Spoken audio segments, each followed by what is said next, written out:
World cup के बाद Qatar football stadiums का जो हाल करेगा जानकर होश उड़ जाएंगे। कतर खुद निकाल फेंकेगा स्टेडियम्स को अपने देश से बाहर, मिटा देगा स्टेडियम्स का अस्तित्व जैसे वो कभी थे ही नहीं। अब तो इन स्टेडियम से काम निकलवा लिया गया है, अब इनकी क्या जरूरत खत्म तो स्टेडियम भी खत्म। जिन्हें नहीं पता उन्हें बता दें कि कतर में अभी अभी फीफा वर्ल्ड कप खत्म हुआ है और कतर ने बहुत ही परफेक्शन के साथ इस वर्ल्ड कप इवेंट को ऑर्गेनाइज किया था। पानी की तरह पैसा बहाया, अपने देश में 10 स्टेडियम भी बनाए थे। आपको ना मालूम हो तो बता दें, 2010 से ही कतर अपने देश में स्टेडियम्स बनवाने में लगा था।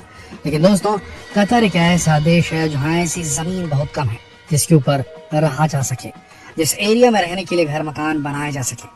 तो क्या कतर इतना बेवकूफ था कि वो 10-10 स्टेडियम्स बनाएगा केवल एक वर्ल्ड कप को ऑर्गेनाइज करने के लिए, और बाद में वो स्टेडियम्स हमेशा के लिए खाली पड़े रहेंगे?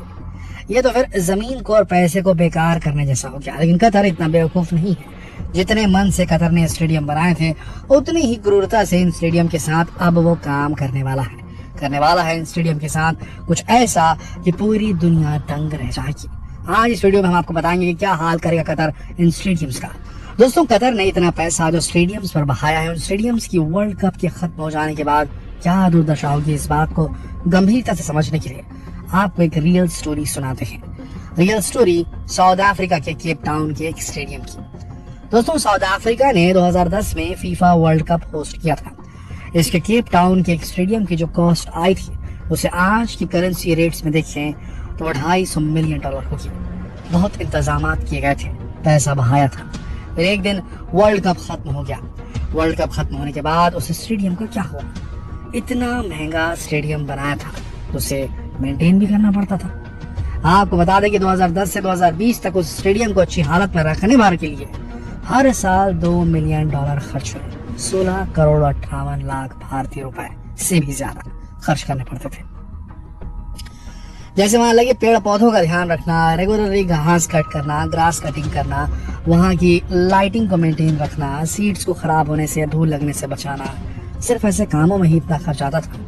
हर साल यहाँ जो स्पोर्ट्स इवेंट्स ऑर्गेनाइज किए जाते थे, उनसे होने वाला प्रॉफिट था लगभग $5 लाख का, यानी लगभग 4 करोड़ 15 लाख। इसका मतलब ये हुआ कि स्टेडियम इतना रेवेन्यू भी जनरेट नहीं कर पाता कि कम से कम अपनी मेंटेनेंस की आधी कॉस्ट को भी कवर कर सके।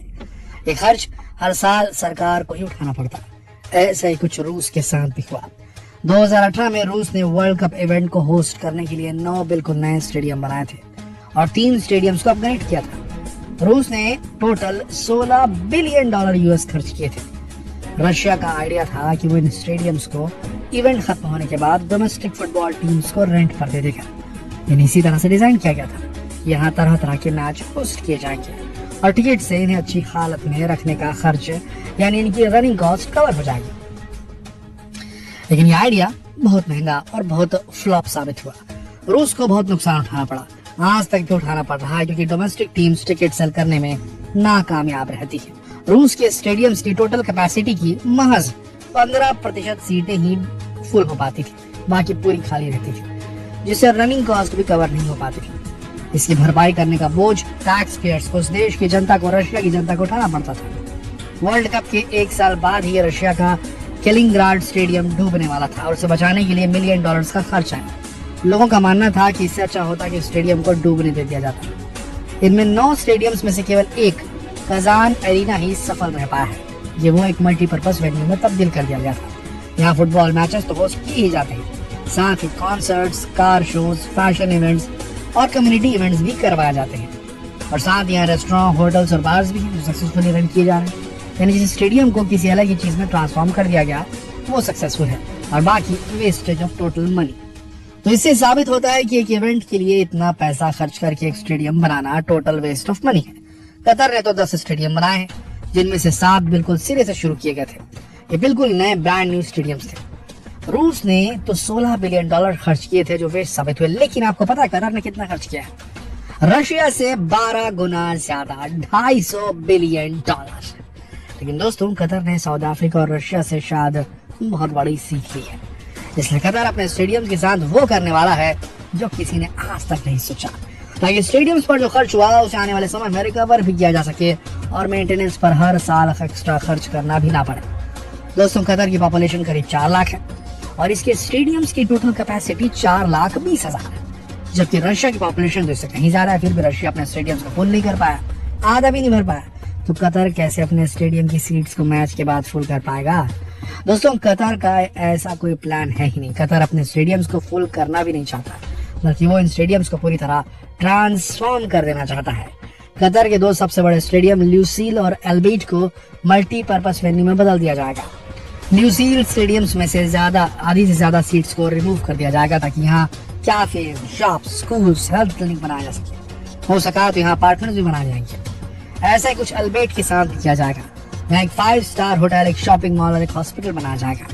और यहाँ की जो पिच है उस पर तरह तरह के कम्युनिटी इवेंट्स को होस्ट किया जाएगा। रशिया के एक स्टेडियम में भी ये स्ट्रेटेजी यूज की गई थी। काश वहाँ भी ज्यादातर स्टेडियम्स में यही स्ट्रेटेजी यूज की जाती तो शायद रशिया में कुछ और भी उसका बनाया जा सकता था बिना एक्स्ट्रा खर्च किए। कतर को जिन स्ट्रीट्स को हटाना है वो टेम्पररी है, जिन्हें रिमूव करने की कॉस्ट ना के बराबर होगी। लेकिन रशिया के साथ ऐसा नहीं है। अगर परमानेंट स्ट्रीट्स को रिमूव करना पड़े तो उसकी कॉस्ट अलग से उठानी पड़ती है। इस चीज के लिए पहले तैयारी रखनी पड़ती है। रशिया ने जिस स्टेडियम की टेम्पररी सीट रिमूव की थी उन्हें ऐसी कंट्री को डोनेट कर दिया था जो अपने देश में स्पोर्टिंग इंफ्रास्ट्रक्चर को सुधारने पर काम कर रही है, लेकिन बजट की कमी है। दोस्तों, कतर ने एक और स्टेडियम को जड़ से उखाड़ फेंकने की स्ट्रेटजी बनाई है, स्टेडियम 974। इसे पूरी तरह से टेम्पररी बनाया गया है। ये वर्ल्ड कप की हिस्ट्री में ऐसा पहला स्टेडियम है जिसे टेम्पररी बनाया गया और उसे पूरा हटा दिया जाएगा जैसे ही ये पूरा इवेंट खत्म होता है। इसे 974 रिसाइकल्ड शिपिंग कंटेनर से बनाया गया है। दोस्तों, 2024 में भी कतर के international football event AFC U23 Asian cup को होस्ट करने वाला है। इसके अलावा 2030 में इंटरनेशनल एशियन गेम्स को भी ये देश होस्ट करने वाला है और इन इवेंट्स में भी ये अपने इसी वर्ल्ड कप इंफ्रास्ट्रक्चर को यूज कर सकते हैं। दोस्तों, ये हर स्टेडियम के लिए जो कतर ने स्ट्रेटजी बनाई है वो सक्सेसफुल होगी या नहीं ये तो वक्त ही बताएगा। लेकिन एक स्ट्रेटजी जल्द ही इंप्लीमेंट हो जाएगी जो पक्का सफल होने वाली है। वो है स्टेडियम 974 का डीकंस्ट्रक्टेड वर्जन। इसे रिमूव करने के बाद इन शिपिंग कंटेनर्स को उरुग्वे में शिफ्ट कर दिया जाएगा और उम्मीद है कि 2030 के वर्ल्ड कप में दोबारा इसे इस्तेमाल में लाया जा सके। तो बताइए दोस्तों, आपको कतर की स्ट्रेटजी कैसी लगी? क्या लगता है, क्या रशिया और साउथ अफ्रीका की तरह कतर का पैसा भी बर्बाद जाएगा या काम आ जाएगा जुगाड़ से? अपने विचार कमेंट करके हमें जरूर बताएं और इस वीडियो को ज्यादा से ज्यादा शेयर करें ताकि ऐसी इनोवेटिव स्ट्रेटजीज की जानकारी हर किसी को हो सके। शेयर कीजिए इस वीडियो को फेसबुक पर, व्हाट्सएप पर, यूट्यूब पर। कल फिर मिलते हैं एक और रोचक जानकारी के साथ। तब तक आप सबका इस वीडियो के अंदर बने रहने के लिए दिल से